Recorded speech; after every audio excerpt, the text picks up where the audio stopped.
සුබ දවසක් හැමෝටම. ඉතින් හුඟ කාලෙකින් තමයි මම අද වීඩියෝ එකක් අරන් ආවේ. අද නම් මේ දැන් මේ අවුරුදු සීසන් එකනේ ඉතින් එන්නේ. ඉතින් ඔයාලට පුංචි ගාණක් අතට ගන්න පුළුවන් දෙයක් තමයි අද මම කියා දෙන්න හිතුවේ. කවුරුත් දන්නවා කොට්ටුර මහන්න නේද? නොදන්න අයත් ඉන්නවා. ඉතින් මම මේ වීඩියෝ එක ගෙනාවේ නොදන්න අය වෙනුවෙන්. හරිද? මේ ෆැබ්‍රික් එක මේ ළමයි කොටන් මිශ්‍ර පොලියස්ටර් ෆැබ්‍රික් එක. ඒක තමයි අපිට මිල අඩුවට ගන්න තියෙන්නේ. මිල මේ ෆැබ්‍රික් එක එහෙම අපහසුතාවයක් නැහැ. බොහොම හොඳයි. ඉතින් මේ කොට්ටුර වලට ඔයාලට අතේ තියෙන මුදලකට පටන් ගන්නව නම් මේ ෆැබ්‍රික් එක පාවිච්චි කරන්න පුළුවනි. ඉතින් මේ කොට්ටුරේ මම දිග පළල කිව්වතින් පළල අඟල් 17යි. එතකොට දිග අඟල් 23කට තමයි අරන් තියෙන්නේ. ඔයාලට මේ කොට්ටුර සයිස් එක දෙකකට කරන්න පුළුවනි. එකක් මං කිව්වා සයිස් එක අඟල් 17යි 23. අනිත් සයිස් එක අඟල් 18යි අඟල් 24 සයිස් එක. හරිද? ඉතින් මං මේක සම්පූර්ණ දිග තියෙන්නේ අඟල් 23 නිසා අඟල් 23ට ඒ වගේ කොටස් දෙකක් එතකොට ඒ වගේ කොටස් දෙකක් කියන්නේ අඟල් 46ක් වෙනවා. එතකොට මේ අඟල් 46ට තව අඟලක් එකතු කරලා අඟල් 47යි. තවත් අඟල් 5ක් එකතු කරලා අඟල් 52කට තමයි මම මේ රෙදි කොටස කපාගෙන තියෙන්නේ. ඒ මොකද කිව්වතින් මම මේ එක දිගට තනි රෙදි කෑල්ලක් තමයි කපාගෙන තියෙන්නේ. ඔයාලට මේ වීඩියෝ එකේ පැහැදිලි වෙයි. හරිද? ඉතින් මේ වගේ අර අපි ඉස්සර පටි ගැට ගහල්නේ කොට්ටුර මෙහුවේ. නමුත් දැන් එහෙම නෑ. අපි පියන කියන්නේ කොට්ටේ දැම්මට පස්සේදී ඒකේ අර කව වෙන්න විදිහට තමයි අපි මේ කොට්ටුරේ මහන්නේ.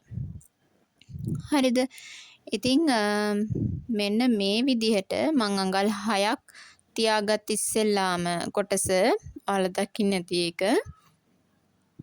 ඊට පස්සේ ඒ අඟල් 6 ඉඳලා ඉතුරු කොටස නමලා තමයි මම මේ ගන්නෙ. මෙතන කොටස මේ හරිය පොඩ්ඩක් පහළට වෙන්න තමයි අපි තියාගන්න ඕන. මොකද කොට්ටේ දාන්න ඕන. ඒකේ පොඩි ලස්සනකුත් තියෙන්න ඕනනේ. ඒ නිසා මෙන්න මේ විදියට. ඊට පස්සේ ඔයාලට තියෙන්නේ වාටි මහ ගන්න තියෙන්නේ අඟල් භාගයකට මේ අඟල් භාගයක් වෙන්න මහ ගන්න තියෙන්නේ. භාගයකට අඩු වගේ වෙන්න. හරිද? ඉතින් මේකට ඕවර්ලොක් එකක් නැහැයි කියලා කල්මරන්න අවශ්‍ය වෙන්නේ නැහැ. දුක් වෙන්න ඕනේ නැහැ. මමත් මහන්නේ නෝමල් මැෂින් එකේමයි. ඉතින් මම මේක වැඩි ශක්තිමත් භාවයෙන් ඕන නිසා මේක මම දෙපාරක් මහනවා. ඉතින් එතකොට වැඩි කාලයක් පාවිච්චි කරන්න පුළුවන් කස්ටමර්ට. කස්ටමර්ගේ ගෙවන මුදලට කිසිදු හානියක් වෙන්නේ නැහැ. ඉතින්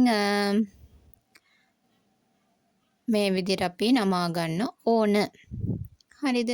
ඉතින් ඔයාලට මේ සීසන් එකේ ඇත්තටම කිව්වොතින් ගෙදර කොට්ටර ටිකක් ඩිසයින් කීපකින් අරගෙන මහලා අවටින් අයට විකුණලා පොඩි මුදලක් ඔයාලට ගන්න පුළුවනි. මේ තියෙන්නේ මම දැන් කොට්ටරේ මහගෙන ඉවරයි. ඊට පස්සේදී මම මේක මේ බලන්නකෝ. මෙන්න මේ විදිහට තමයි කොට්ටරේ අවසාන නිමැවුම එන්නේ.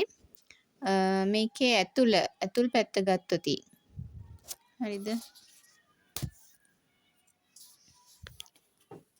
හරියට අඟල් 23 දිග ඇවිල්ලා තියෙනවා. මොකද අපි වැඩිපුර අඟලක් තියාගන්නේ ළමයි මැහුම් වලට. ඊට පස්සේ මෙතන අඟල් 6ක් ඇවිල්ලා තියෙන්නේ. එතකොට ඊට පස්සේ මම පෙන්නන්නම් මේකේ ඇතුල් කොටස මේ පියන කොටස. ඒ පියන කොටස මේ විදිහට තමයි තියෙන්නේ. ඉතින් කොට්ටේ ඇතුළට දැම්මම පස්සේ ඒක එළියට එන්නේ නැහැ. ගොඩක් කට්ටිය ඒක චුට්ටක් වෙන්න අඟල් භාගයක් වෙන්න තියෙනවා. එහෙම කරන්න එපා. එතකොට කොට්ටේ එළියට එනවා. ඒ කොට්ටුරේ කිසිම ලස්සනකුත් නැති වෙනවා.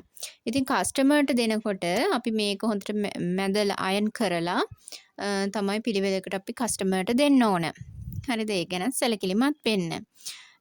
තව හරිද? මම මේක පිලෝ එකකට දාලා කොට් එකටම දාලා පෙන්නන්නම් ඔයාලට කොහොමද මේක කොහොමද කියලා. හරිද? ඉතින් ඔයාලටත් පුළුවන් යාළුවනේ මේ වගේ පුංචි දෙයක් කරලා පොඩි මුදලක් හොයාගන්න. කොට්ටුර මහලා ලාභ ගන්න බෑ කියනවා නෑ පුළුවනි. ඒක නිවැරදිව පටන් අරගෙන නිවැරදි ආකාරයෙන් කරොත් ඔයාලට පොඩි ලාභයක් ලබා ගන්න පුළුවන්. කිසිම දෙයක කිසිම මේ එකක් නැහැ.